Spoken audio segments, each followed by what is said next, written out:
Hello everyone, welcome back to my channel. ఈరోజు recipe pasta. మనం ఎప్పుడైనా హోటల్స్కి వెళ్తే ఫస్ట్ మనకు గుర్తొచ్చేది న్యూడిల్స్, తర్వాత పాస్తా. అలాంటిది ఈరోజు ఇంట్లోనే వెజిటేబుల్స్ లేకుండా ఈజీగా పిల్లలు తినే విధంగా పాస్తాని ఎలా చేయాలో చూపించబోతున్నా.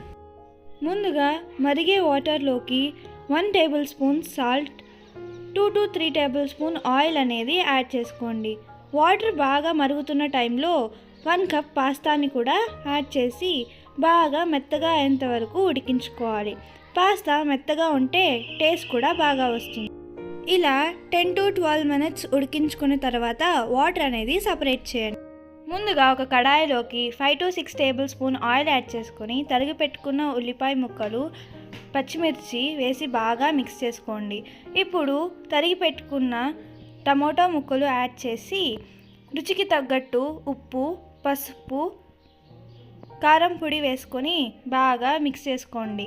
ఇక్కడ నేను ఏ విధమైన సాస్ లేకుండా ఈ పాస్తా అనేది హెల్తీగా చేస్తున్నాను కాబట్టి మనకు మసాలా టేస్ట్ కోసం మ్యాగీ మసాలాని కొద్దిగా యాడ్ చేసుకొని బాగా మిక్స్ చేసుకోండి. ఫైనల్ టచ్గా తరిగి పెట్టుకున్న కొత్తిమీరని యాడ్ చేసుకొని బాగా మిక్స్ చేసుకోండి. ఇప్పుడు సైడ్లో పెట్టుకున్న పాస్తాని అందులోకి వేసి బాగా మిక్స్ చేసుకున్నట్టయితే వేడివేడిగా రుచికరమైన పాస్తా రెడీ. చూసారు కదా, 10 మినిట్స్లో రుచికరమైన పాస్తా అనేది రెడీ అయిపోయింది.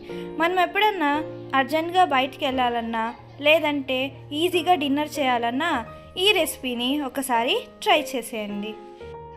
ఇలాంటి మరికొన్ని రెసిపీస్ కోసం నా ఛానల్ని సబ్స్క్రైబ్ చేసుకోండి. Keep supporting. Thanks for watching. See you in the next video. Bye.